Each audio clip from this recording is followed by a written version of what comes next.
그랬는데 오늘도 보혜사 성령님 이런 제목으로 잠시 은혜를 나누기를 원합니다.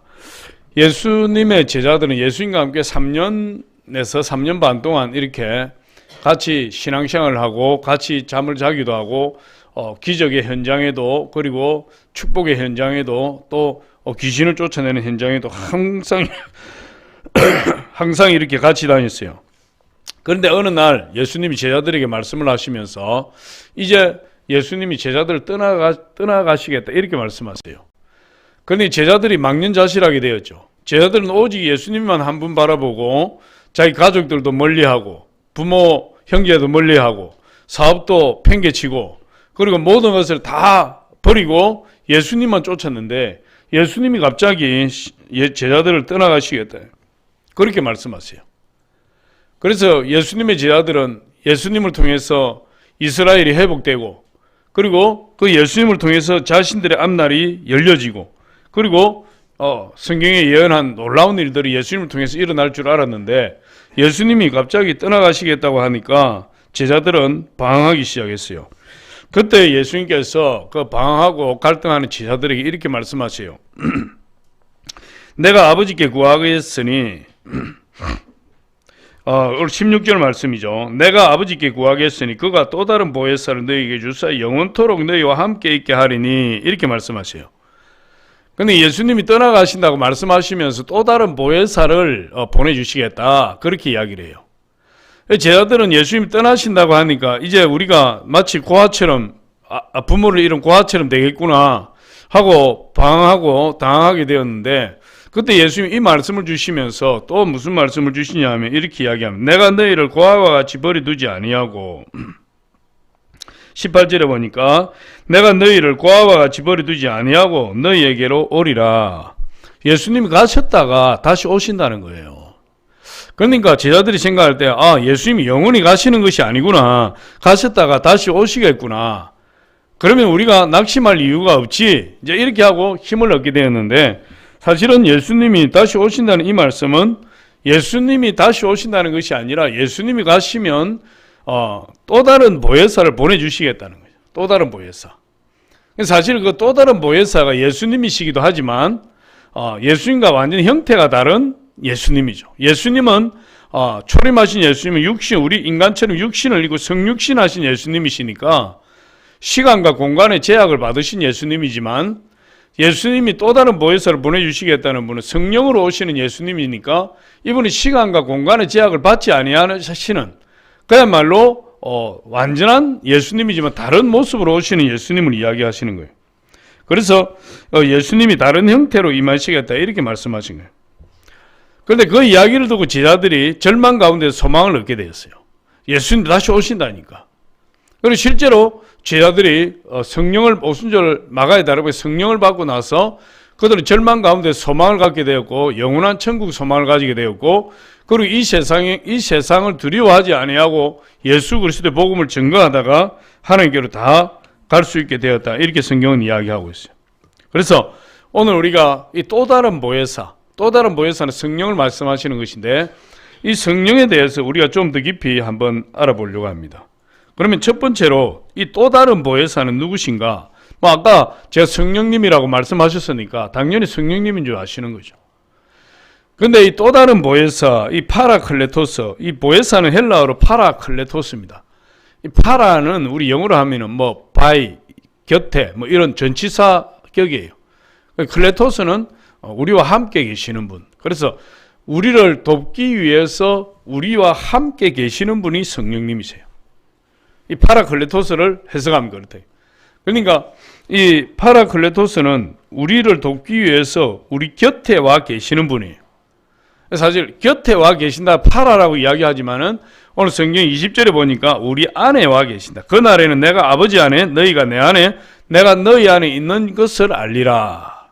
우리 안에 와 계시는 분. 무엇을 하기 위해서? 저와 여러분을 돕기 위해서 우리 안에 와 계시는 분이 누구시냐? 성령님이시다. 할렐루야.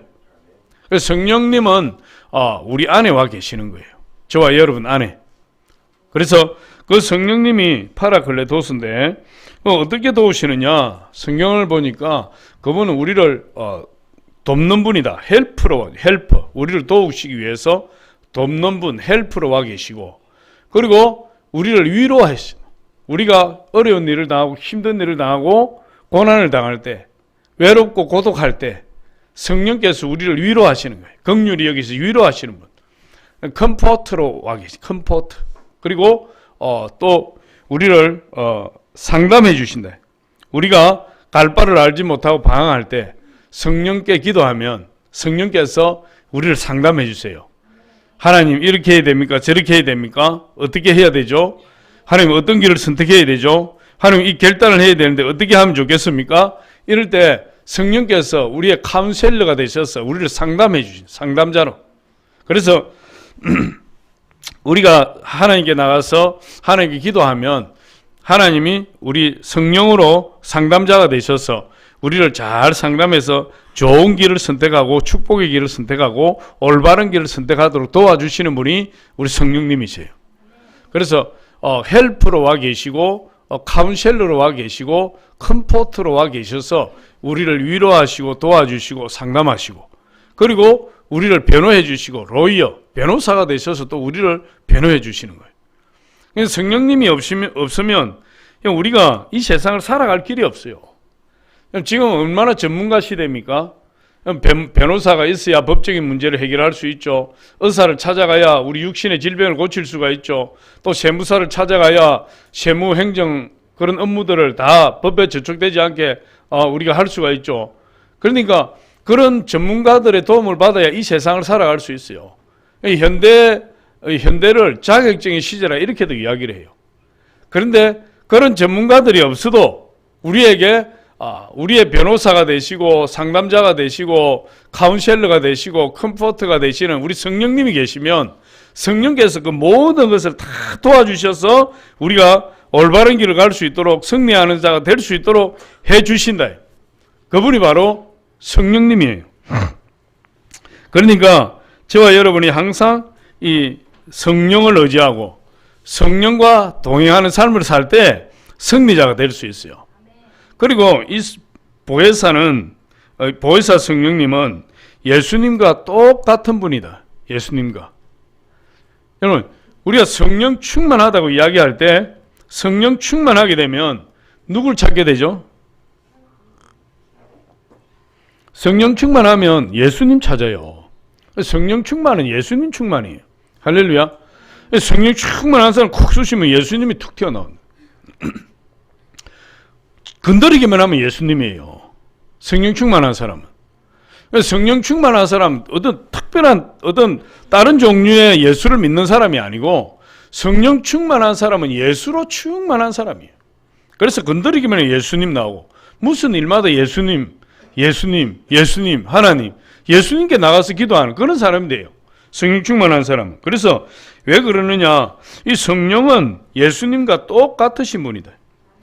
예수님께서 하신 일을 성령이 똑같이 행하시고, 그리고 이 또 다른 보혜사라, 이 말은 앞선 보혜사라는 분이 계시기 때문에 또 다른 보혜사라는 용어가 나오는 거죠. 근데 원 보혜사, 처음부터 계셨던 보혜사는 예수님이에요. 그럼 또 다른 보혜사, 예수님이 계시고 예수님과 똑같은 또 다른 보혜사가 나오는데 그분이 바로 성령님이시다, 이렇게 이야기를 해요. 그래서 이 성령님은 또 다른 보혜사이기 때문에 원 보혜사이신 예수님의 일을 그대로 이어받아서 행하시는 것이고, 원 보혜사 예수님이 하셨던 모든 사역을 이어받아서 그 일을 이 성령님이 행하시는 거예요. 우리에게 똑같이 행하는, 예수님이 우리에게 행하셨던 그 모든 일들을 누가 행하시는 거죠? 성령님이 행하신다. 이제 그때부터. 할렐루야. 그러니까 성령님과 예수님이 다른 분이 아니에요. 똑같은 하나님이에요. 똑같은 하나님. 그런데 이 형태만 다른 거죠. 우리 예수님은 우리 인간의 육신을 입고 오신 분이고 성령님은 그야말로 영으로 오신 분이니까. 그래서 로마서 8장에 보면 성령님을 하나님의 영이시요 그리스도의 영이라 그렇게 이야기하잖아요. 그러니 성령은 영으로 오셔서 형체가 없으신 분이지만 예수님은 형체를 입고 오신 분이에요. 그래서 예수님은 이 시공간의 제한을 당하지만 성령님은 시공간의 제한을 당하지 않는다. 받지 않는 거예요. 나중에 저와 여러분들이 부활해서 우리 성령과 같이 된 예수님과 같이 돼요. 예수님처럼 된다. 저와 여러분이. 그러니까 영광스러운 몸으로 부활돼요. 그때는 우리도 시공간의 제한을 받지 않는 그런 존재가 돼요. 생각만 하면 이미 그곳에 도달해 있을 수 있고, 예수님이 부활하셔서 제자들이 계신 그 방으로 문을 꼭꼭 걸어 잠그고 숨어 있는 그 방으로 예수님께서 공간의 제약을 받지 아니하시고 그냥 바로 벽을 뚫고 제자들 앞에 들어가시다. 손에 못자국이 나고 옆구리에 창자국이 난 상태에서 그대로 벽을 뚫고 들어가셔서 제자들에게 성령을 받으라. 평강이 너에게 임하실지어다. 그러고는 홀연히 사라지신. 이제 부활체는 그렇게 되는 겁니다. 성령님은 그런 모습으로 오신 거죠.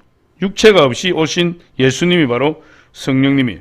그래서 이 원보혜사로 오신 예수님, 그리고 원보혜사로 오셨지만 다른 모습으로 오신 보혜사가 성령님이에요. 그래서 이 헬라어는 다르다 할 때 단어가 두 가지예요. 헤테로스와 알로스, 이 두 가지인데, 이 헤테로스라는 말은 다른 것인데 어떻게 다르냐? 본질과 기능과 모양이 달라요. 다시 말해서 이 종이하고 이 세부치하고 이건 완전 다르죠. 본질도 다르고 모양도 다르고 형태도 달라요. 기능도 다르고. 이게 이렇게 다른 거, 완전 다른 것을 이야기할 때는 헤테로스라 이렇게 써요. 그런데 이 종이 똑같은 두 개가 있어요. 이제 모양도 똑같고 재질도 똑같고 형태도 똑같아요. 이렇게 똑같은 다른 두 개가 있을 때 쓰는 말이 알로스예요. 알로스. 그래서 이 성경에 또 다른 보혜사 할 때는 이 보혜사가 파라클레토스라고 그랬어요. 그런데 앞에 헤테로스, 완전히 다른 두 개를 쓸 때 헤테로스 쓰는데 이걸 쓴 것이 아니라 똑같은 두 개를 쓸 때 사용했던 알로스 파라클레토스라는 말을 써요. 그래서 이 원보혜사이신 예수님과 또 다른 보혜사인 성령님이 똑같은 분이에요. 똑같은 분. 그러니까 성령 충만한 사람은 누구로 충만하다는 거죠? 예수로 충만한 거예요. 성령 충만한 사람은 항상 누구를 이야기하는 거죠? 예수님이 이야기하는 거예요. 성령 충만한데 예수님을 이야기 안 한다. 그건 잘못된 거예요. 예수님과 똑같은 분이 오시는데 그분이 바로 성령님이다. 그래서 알로스 파라클레토스 이렇게 이야기해요. 성령님이 오시면 예수님이 하신 일을 똑같이 행하잖아요. 그럼 성령님이 오셔서 우리에게 하시는 일이 뭐죠? 똑같이 귀신을 쫓아내고. 할렐루야. 2000년 전일 초대교회 때나 지금이나 예수님은 초대교회 때 계시고 성전하시고 보혜사 성령님은 그때 이후로 오셨는데 그때 이후로도 지금과 2000년이 지난 지금에도 성령님이 예수님이 귀신을 쫓아내 지금 귀신을 쫓아내시고 그리고 우리를 성결하게 하시고 예수님도 제자들을 성결하게 하시고 우리를 똑같이 성결하게 하시고 똑같이 죽은 자를 살리시고 병든 자를 고치시고 그리고 우리가 점점 예수 그리스도 닮아갈 수 있도록 우리가 성화될 수 있도록 우리를 도와주시고 그리고 우리에게 부활을 주시고 영원한 생명을 주시고 천국 소망을 주시고 그분이 그 일을 하시는 분이 바로 예수님이셨는데 이제는 똑같은 예수님이신 알로스 파라클레토스가 되시는 성령님이 우리에게 똑같이 그 일을 행하신다. 그러니까 예수님이 성령을 받으라. 성령을 받아야 세상을 이기실 때 이렇게 이야기하는 거예요. 왜? 지금은 성령이 우리를 인도하시기 때문에 성령이 우리 안에 오셔서 성령이 우리를 이끌어 가시기 때문에 성령이 없는 사람은 예수가 없는 사람과 같아요. 성령이 없는 사람. 저와 여러분이 여기 나와서 예수를 믿고 예배를 드리는 것도 성령이 우리 안에 역사하시기 때문에 그걸 할 수 있는 거예요. 성령은 세상 사람들이 전혀 알 수 없어요. 세상 사람들이 알 수가 없고 성령에 대해서 이야기하면 도대체 귀신 신나라 까먹는 소리 하느냐. 그런 이야기로 들리네. 세상은 성령을 알지도 못하고 받지도 못하고 아무것도 몰라요. 세상은. 오늘 17절에 보니까 그는 진리의 영이라 세상은 능히 그를 받지 못하나니 이는 그를 보지도 못하고 알지도 못함이라. 성령은 세상은 성령을 받지도 못하고 보지도 못하고 알지도 못해요. 아무리 이야기를 해도 아무리 성령에 대해서 이야기를 해도 세상은 성령에 대해서 알 길이 없는 거죠. 왜? 영으로 오신 분이니까. 영으로 오신 예수님이시기 때문에 그렇다. 그래서 우리가 성령이 우리 안에 오시면 귀신도 쫓겨나고 질병도 떠나가고 문제도 해결되고 많은 놀라운 일들이 우리 안에 일어나게 되고 또 우리 마음속에 소망이 생기게 되고 아브라함의 축복이 임하게 되고 그리고 천국의 부활 영생의 소망이 임하게 되고 천국의 소망으로 가득 채워져서 우리가 세상을 부러워하지 아니하고 세상을 이기는 그런 사람이 돼요. 그래서 우리 안에 성령이 없으면 끊임없이 뭘 부러워하게 되죠? 세상을 부러워한다. 끊임없이.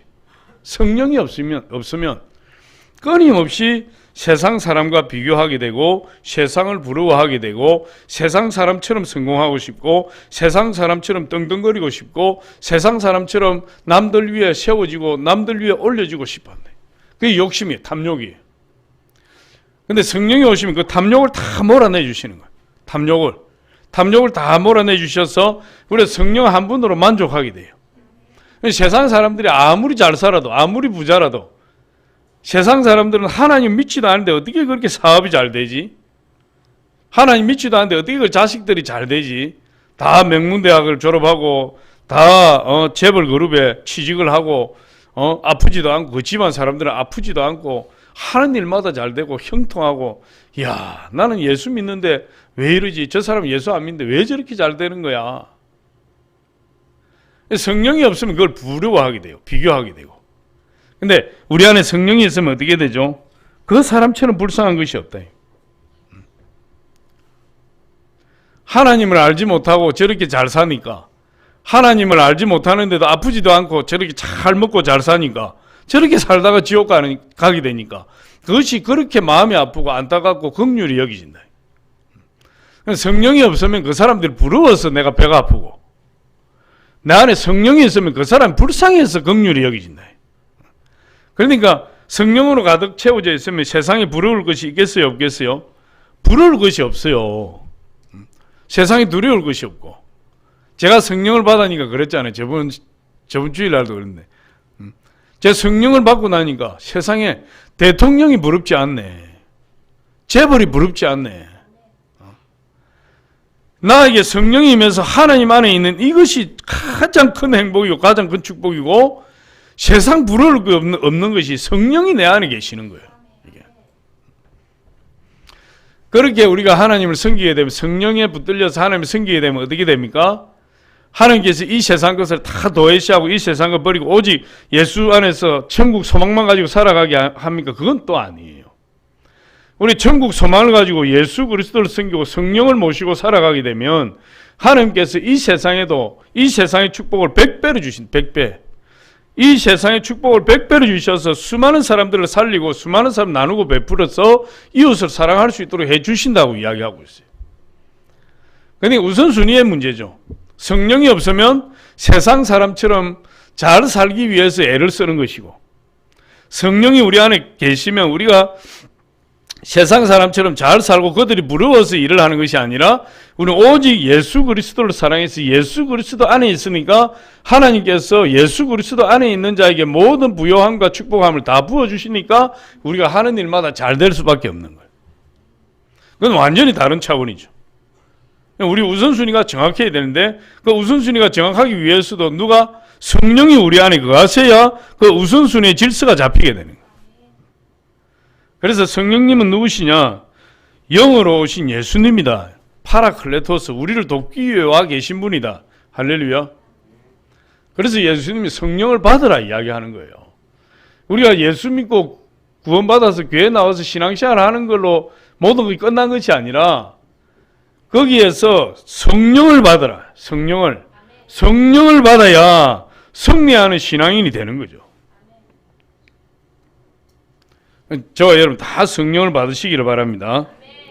두 번째로 성령이 하시는 일은 무엇인가? 세 가지로 크게 이야기할 수 있어요. 성령께서 하시는 일. 첫 번째로 보니까 성령님은 우리에게 하나님 말씀을 깨닫게 해주신다. 성령이 오셔서. 그럼 요한복음 14장 25절로 26절 한번 보겠습니다.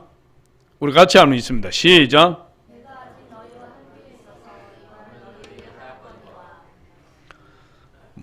보혜사 곧 아버지께서 내 이름으로 보내실 성령 그가 너희에게 모든 것을 가르치고 내가 너희에게 말한 모든 것을 생각나게 하리라. 예, 저기에 보혜사 곧 아버지께서 내 이름으로 보내실 성령.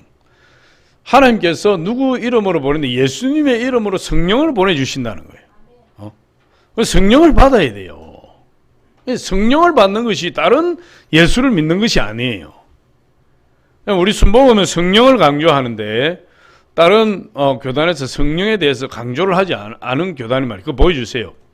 계속 보여주세요. 성령을 강조하지 않는 교단도 많이 있어요. 그러니까 성령의 이야기만 나오면 그냥 알레르기 반응 보이는 분들이 있어요. 성경을 잘 읽어보면 온통 성령 이야기다. 온통 성령 이야기. 예수님이 성령을 받으라고 말씀하고 계시는데 술 취하지 말라 이는 방탕한 것이니 오직 성령의 충만함을 받으라. 너희가 믿을 때 성령을 받았느냐. 예루살렘을 떠나지 말고 아버지께 약속하지 성령을 기다리라. 얼마나 성령을 받으라고 많이 말씀합니까? 성령을 받지 않고 신앙생활을 승리할 수가 없고 성령이 없이는 신앙생활을 할 수가 없는 거예요. 저기 뭐라고 이야기 보혜사 곧 아버지께서 내 이름으로 보내실 성령 그가 너희에게 이제 성령이 하시는 모든 것을 가르치고 성령이 가르쳐 주신다. 뭘 가르쳐 주시느냐?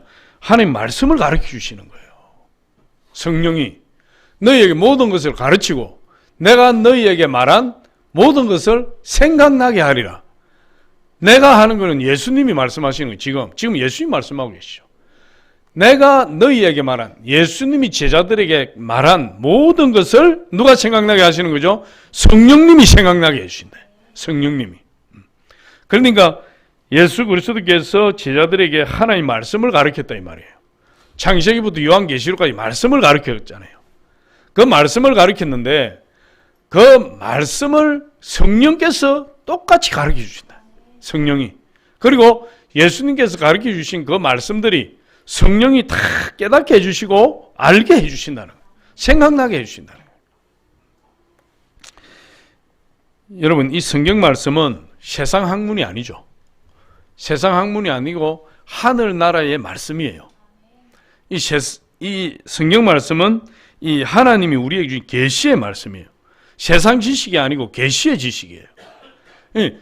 하나님이 우리에게 주신 계시의 말씀이시기 때문에 세상에서 아무리 공부를 많이 해서 박사를 뭐 여러 개 가지고 있다 할지라도 성경을 읽어서 깨달을 수가 없어요. 백독을 해도 깨달을 수가 없어요. 그래서 예수님도 뭐라고 이야기합니까? 내가 분부한 모든 것을 가르치라. 가르치라. 가르치지 않으면 여러분 깨달을 수가 없어요. 성경 말씀을. 까만 것은 거리요. 하얀 것은 종이요. 수면제요.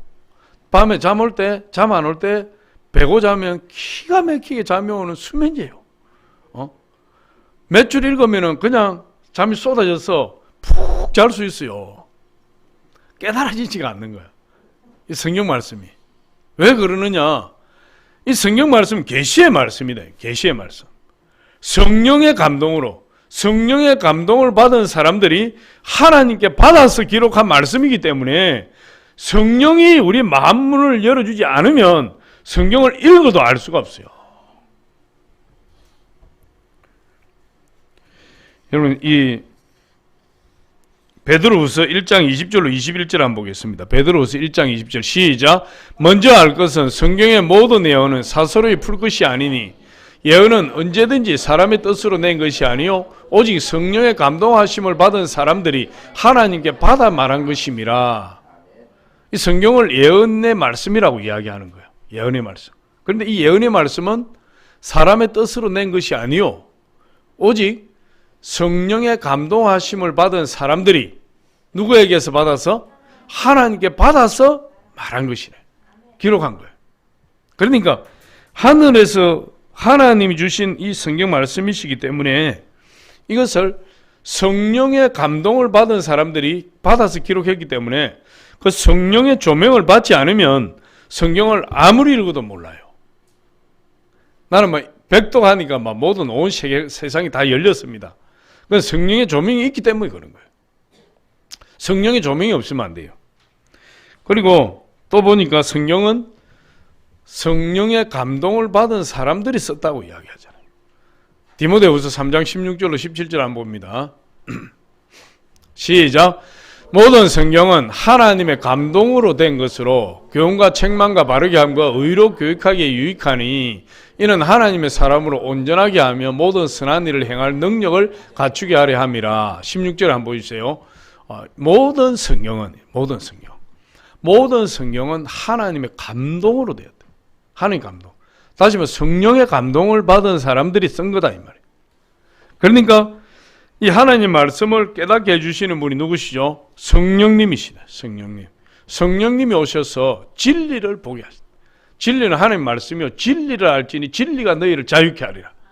하나님 말씀을 깨닫게 해주신 하나님 말씀을 깨달아서 그 말씀 안에서 하나님이 우리를 향하신 뜻을 알게 되고 하나님 계획을 알게 되고 하나님 마음을 알게 되고 하나님 사랑을 알게 돼요.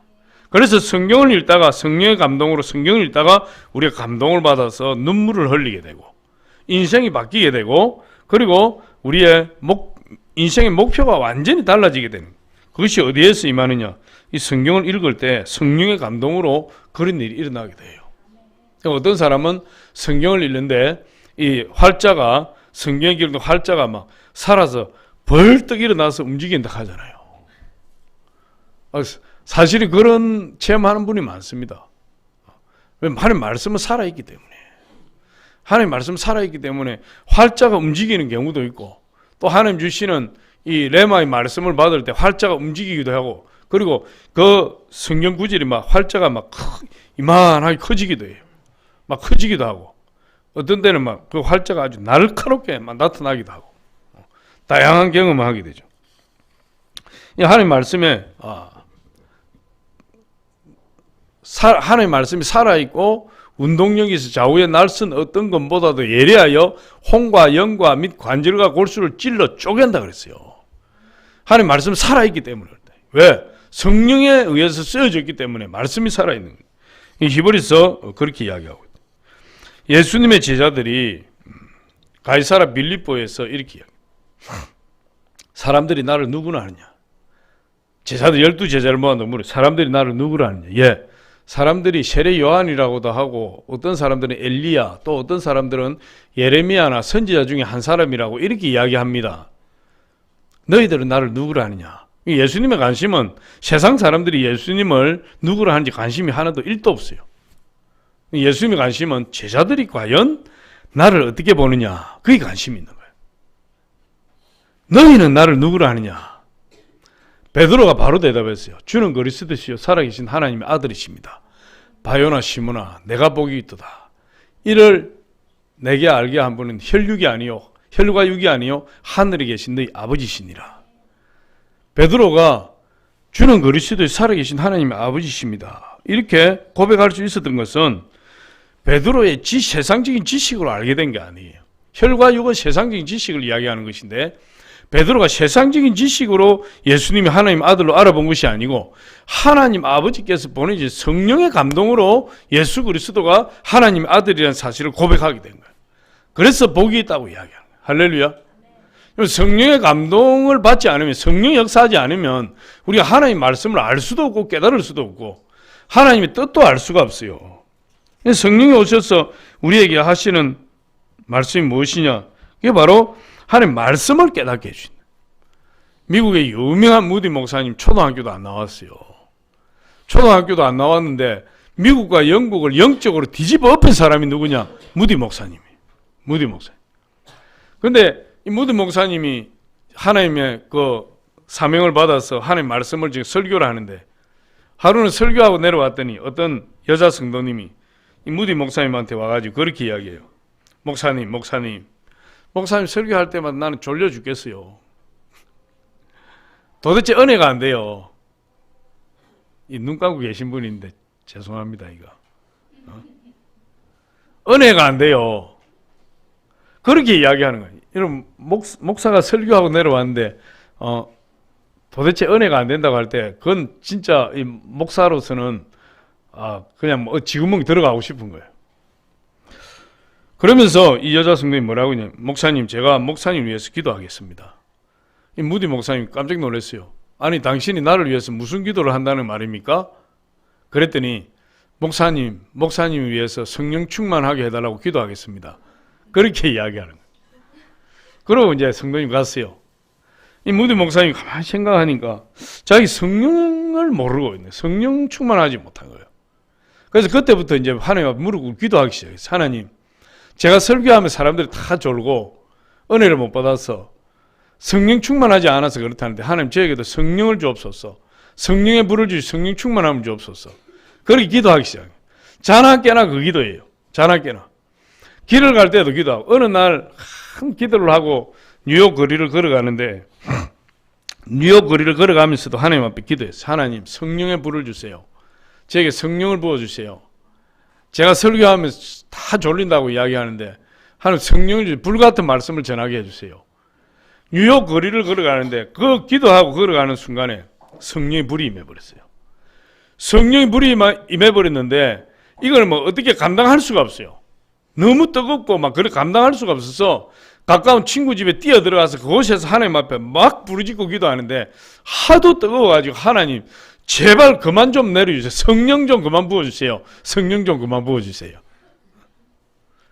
그때 이후로 무디 목사님 완전 변해버린 거예요.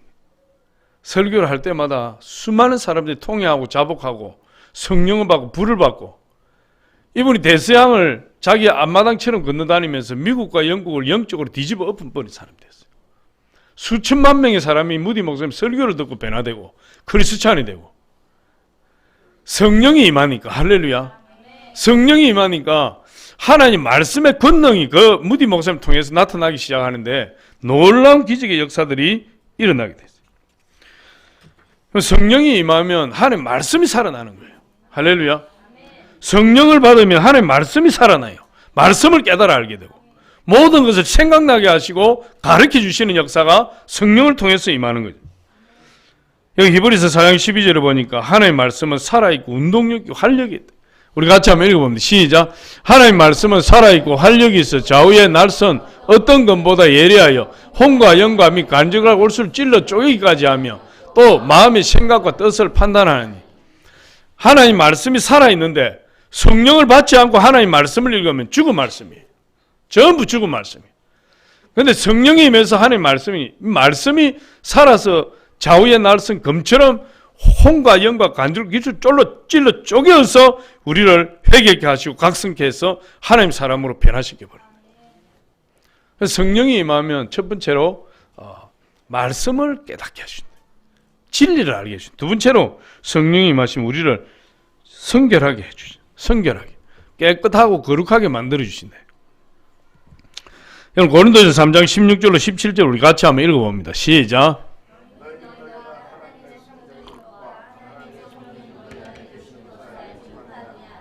누구든지 하나님의 성전을 더럽히면 하나님이 그 사람을 멸하시리라. 하나님의 성전은 거룩하니 너희도 그러하니라. 앞에 한번 보여주세요. 너희는 너희가 하나님의 성전인 것과 하나님의 성령이 너희 안에 계시는 것을 알지 못하느냐. 우리가 예수를 믿게 되면 누가 우리 안에 거하시는 거죠? 성령이 우리 안에 거하신다. 여러분 성령이 거하시는 장소가 뭐라고 그러는 거예요? 성전이라는 거예요. 성전. 우리 교회가 성전이죠.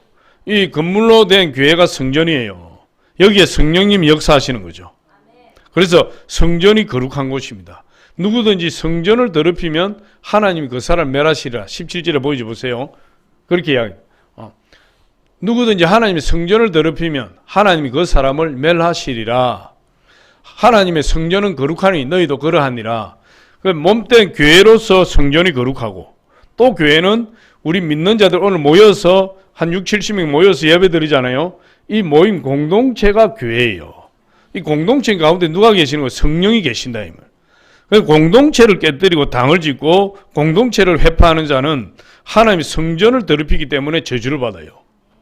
절대로 여러분 교회를 모함한다든지 교회를 당을 지어서 교회를 깬다든지 그렇게 하면 하나님 그 사람 저주해요. 제가 여러분 협박하는 게 아니라니까. 하나님 말씀이 그렇다니까요. 누구든지 하나님 성전을 더럽히면 하나님 그 사람 멸하시리라 이렇게 말씀하시잖아요. 근데 건물로서의 성전, 우리 공동체로서의 성전 또 하나가 돼 있는데 예수 믿는 사람은 심령이 전부 성전이에요. 내 몸이 성전이에요. 그래서 내 안에 성령이 계신다. 내 몸을 더럽히면 어떻게 되죠? 성전을 더럽히는 거예요. 그래서 내 몸을 잘 간수해야 됩니다. 거룩하고 깨끗하게. 막 예수 믿는데도 술 마시고 부어라 마시라 막 허리띠 풀어가지고 머리에 짜매고 막 술병 들고 춤추고 성령이 뭐라고 하는 거죠? 싫어하신다. 굉장히 싫어하신다. 성령이 오시면 그런 걸 싫어하게 돼요. 그래서 성령이 오시면 우리를 어떻게 하는 거죠? 거룩하고 깨끗하게 하신다. 거룩하고 깨끗하게. 우리 안에 성령이 계시기 때문에 우리 안에 성령이 계시잖아요. 우리 안에 성령이 계시니까 우리 몸이 성전이에요. 우리 몸이. 그래서 술 마시고 담배 피고 물론 뭐 교회 처음 나오신 분들은 술 담배 다 하죠. 그런데 그걸 이제 성령이 점점 충만해지면 담배도 싫어지고 술도 싫어지게 해요. 초신자 처음에 교회 나왔을 때 열매가 조그마한 꽃이 지고 난 몽우리가 조그마한 보일 듯 말 듯 하잖아요. 근데 이런 조그마한 열매를 향해서 하나님이 이거 완전히 이제 추수해도 될 그런 열매를 원하지 않아요. 조그마한 열매가 있는데 이 열매는 점점 자라는 거죠. 앞으로 점점 자라기 때문에 하나님이 열매가 조그마할 때 하나님이 허용하시는 수준이 있고 큰 열매가 되었을 때 허용하는 수준이 달라요. 그런데 먼저 된 자가 나중 되고 나중 된 자가 먼저 된 자고 빨리 성령의 충만함을 받고 성령께 붙들리게 되면 빨리 성장해서 하나님이 더 빨리 쓰임 받을 수 있어요. 그래서 이 성령이 우리에게 임하시면 우리 속에 더러운 생각, 더러운 일, 더러운 곳 그런데 가게 되면 그런 것을 생각하거나 가게 되면 성령이 괴로워해요. 우리 안에 계신 성령이 괴로워하시기 때문에 끊임없이 우리 양심을 통해서 성령이 막 찌르는 겁니다. 내가 이 일을 하면 이런 짓을 하면 안 되는데 내가 이렇게 했구나. 그건 누가 성령께서 우리 양심을 통해서 역사하시는 거예요. 예수 믿기 전에는 이런 걸 행했을 때 전혀 죄라고 생각 안 했다. 다시 말해서 예수 믿기 전에는 법적에 저촉된다든지 사람에게 직접 해를 끼치지 않았으면 그게 죄라고 생각 안 했다. 사람 보이지 않는 데서 욕하고 보이지 않는 데서 저주하고 그런 게 죄라고 생각을 안 했죠. 왜? 뭐 그 사람한테 해를 끼친 것도 아니고. 그런데 예수를 믿고 말씀을 알고 성령을 받고 보니까 그런 죄가 더 커요. 남에게 해를 끼치지 않았지만 뒤에서 뒷담화 치고 욕하고 약점 잡아서 비난하고 그것이 더 큰 죄야. 알고 보니까. 그런 일을 하고 나면 성령이 내 양심을 찌르는 거예요. 내가 왜 그렇게 했지? 그래 막 그런 일을 할 때는 막 신나고 막 두세 사람이 붙어가지고 막 누가 어떻고 저쩌고 막 이쪽에 방아 찍고 저쪽에 방아 찍고 막 신나고 시간 가는 줄 모르고 그랬는데 헤어지고 나니까 집에 돌아올 때 막 굉장히 뭔가 모르지만 내 마음이 너무나 불편하고 찝찝하고 너무 기분이 안 좋다. 누가 하시는 거죠? 성령이 내 양심을 건드리신 이게 성령이 싫어하시는 거예요.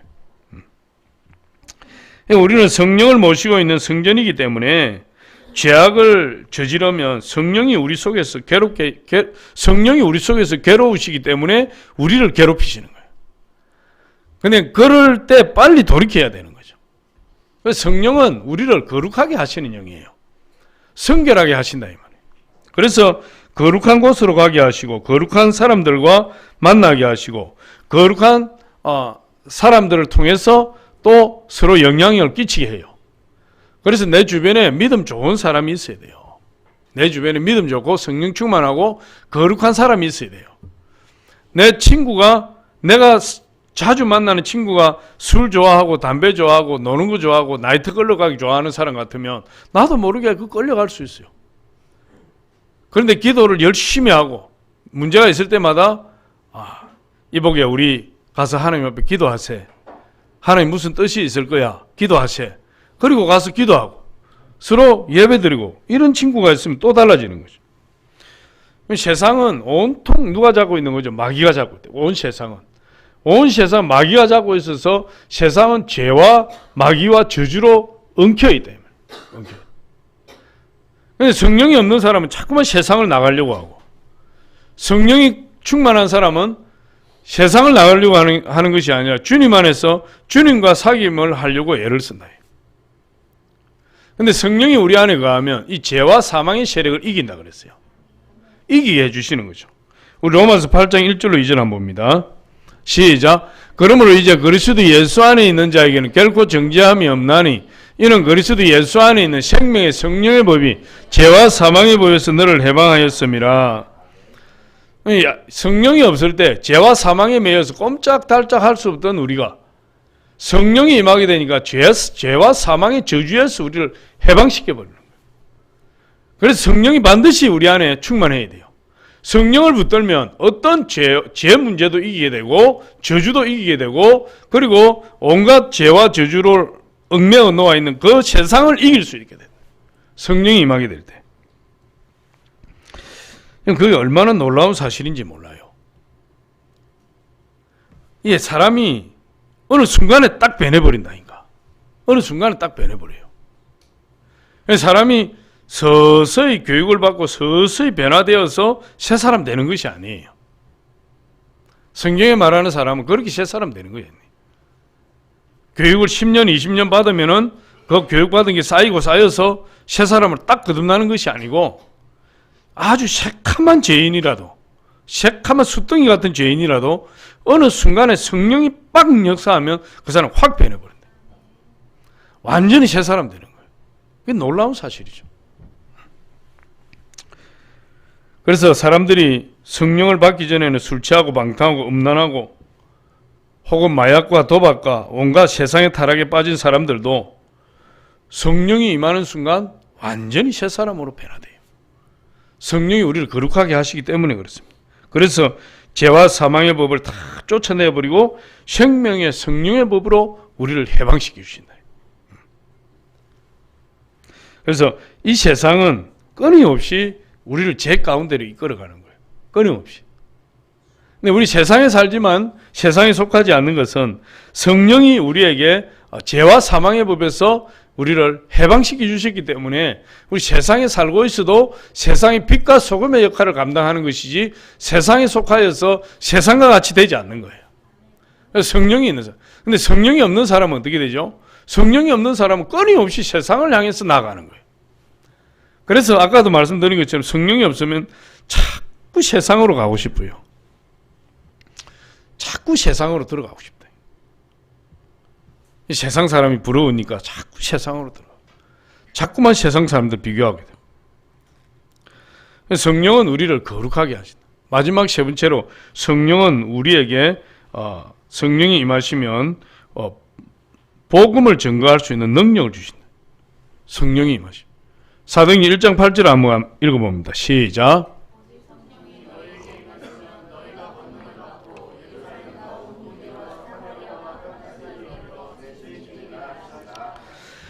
사람이 사람을 감화 감동시킬 수가 없어요. 사람이 사람을 감화 감동시켜서 회개에 이르게 할 수가 없어요. 도저히 안 되는 거예요. 근데 오직 성령께서 우리를 통해서 말씀하셔야 죄가 깨어지고 회개하고 하나님께로 나올 수가 있어요. 근데 성령이 우리에게 임하시면 마치 이 성령이 태우는 불과 같고 바위를 쳐서 깨뜨리는 망치와 같이 강력한 능력으로 우리 입술을 통해서 말씀을 전하게 하신다. 우리 성령을 받기 전에 우리 입술로 나가는 말은 별 볼일 없었지만 성령이 임하여서 성령의 능력으로 우리 입술을 통해서 나가는 말씀은 마치 불과 같은 말씀이요 바위를 쳐서 깨뜨리는 망치와 같은 큰 망치와 같은 능력 있는 말씀이 되어서 사람의 심령을 변화시켜버린다. 그래서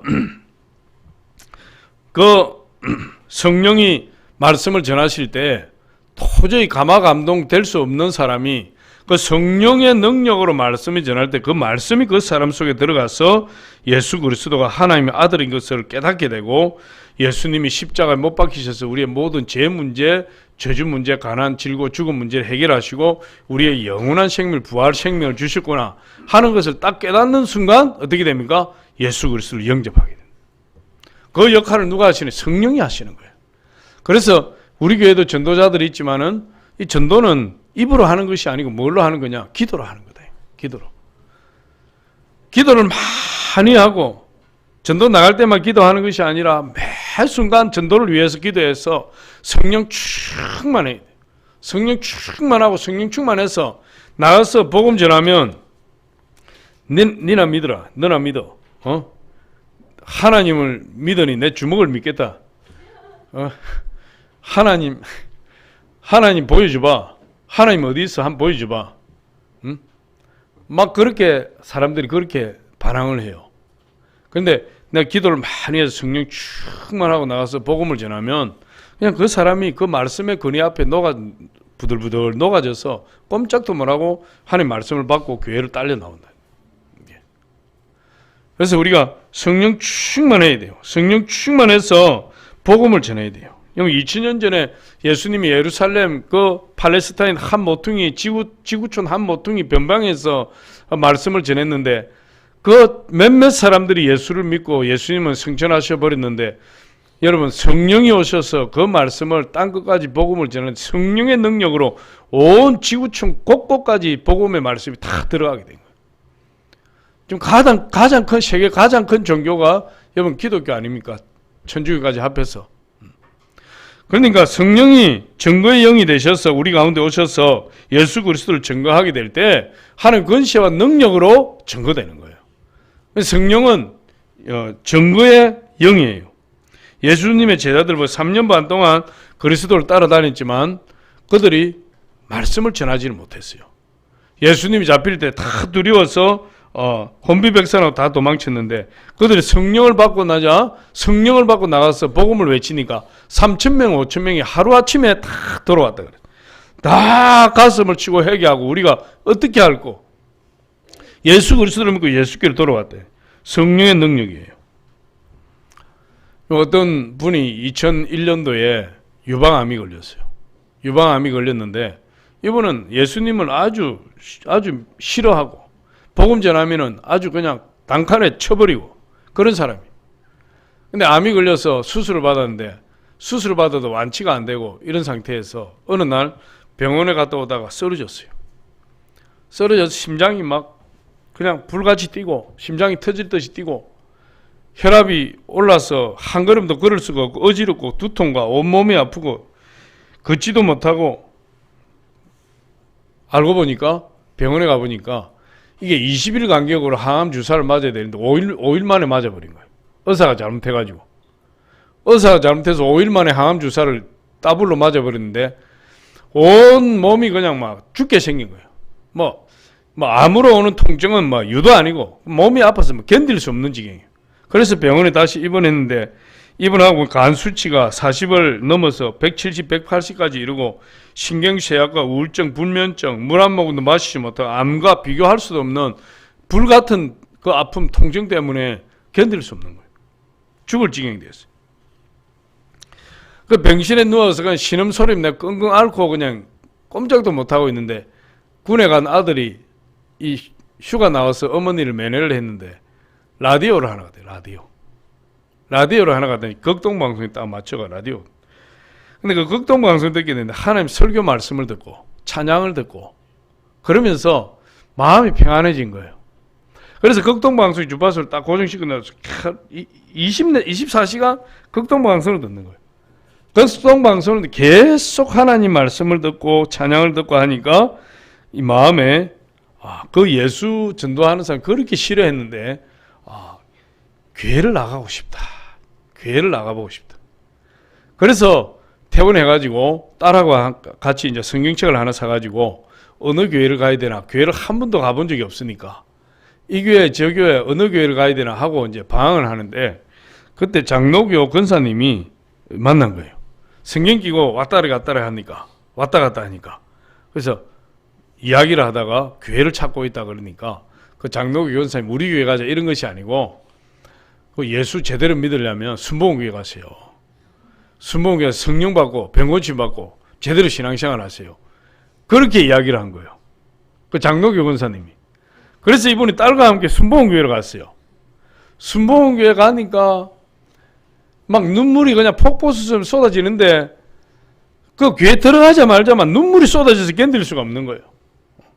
그리고 찬양을 불같이 하는데 찬양을 얼마나 빨리 하든지 막 따라 부를 수 없을 정도로 찬양을 빨리 하고 박수를 치는데 손바닥에 피가 날 정도로 박수를 치고 막 통성기도 하는데 막 주여 삼장 와 기도하는데 그런데 그게 그렇게 기쁘더라는 거예요. 그렇게 기쁘더라는 거예요. 그러면서 딸과 함께 막 주일이 기다려지는 거예요. 이제 주일이 기다려져 주일마다 가서 그렇게 뛰고 굴리고 찬양하고 울고 불고 박수치고 그렇게 하나님 은혜를 받았는데 2달 후에 병원에 가니까 암이 흔적도 없이 사라져버려. 깨끗이 치료받아. 여의도 순복음교회 어떤 집사님의 간증이에요. 성령께서 우리에게 임하시면 이 하나님 말씀을 통해서 복음을 전하게 하시는 거예요. 이분이 그렇게 전도하는 사람을 싫어하고 전도하는 사람을 미워했지만 이분이 성령에 의해 성령을 받고 병고침을 받고 나니까 그렇게 미워했던 전도자가 되어서 자기가 전도지를 들고 나가서 매일같이 전도한다는 거예요. 매일같이 전도하면 수많은 사람들을 주님께로 인도하는 전도자가 되었다고 간증하고 있어요. 말씀을 마무리하겠습니다. 성경에 보니까 술 취하지 말라 이런 방탕한 것이니 오직 성령의 충만함을 받으라. 성령의 충만함을 받으라. 예수님은 성령을 받으라. 사도행전 19장에 보면 사도 바울이 너희가 믿을 때 성령을 받았느냐? 끊임없이 성령을 받았느냐? 성령을 받으라. 성령 충만함을 받으라. 성령 계속해서 우리에게 그렇게 이야기하고 있어요. 그래서 우리가 성령님을 올바로 알고 성령님과 올바른 관계를 가지고 그래서 결코 성령이 없는 신앙생활을 하지 아니하고 성령과 함께 성령 충만을 받은 신앙생활을 할 때 그 신앙생활이 승리하고 성공하고 그 사람이 하나님 앞에 쓰임받는 그런 사람이 되는 거예요. 그래서 우리 교회 성도님들 다 성령을 받아야 돼요. 내년 1월 달에 첫째 주, 둘째 주, 2주 연속으로 우리 성령 대망회 할 때 그때 다 성령 받아야 돼요. 성령을 어떻게 받느냐? 그때 가서 말씀드리겠지만은 성령을 받고자 하는 간절한 마음이 있을 때 성령을 부어주세요. 그리고 우리 죄를 철저히 회개하면 성령을 부어주세요. 그리고 성령이 오시려고 성령이 우리에게 임하여 달라고 간절히 부르짖고 기도할 때 성령이 임하는 거예요. 누구나 다 그 마음만 있으면 성령을 부어주신다. 누구나 다. 할렐루야. 그래서 저와 여러분이 내년 1월 달에는 다 성령 받고 완전히 변화된 삶으로 하나님 앞에 능력 있는 그리스도인으로 쓰임받기를 예수 이름으로 축원합니다.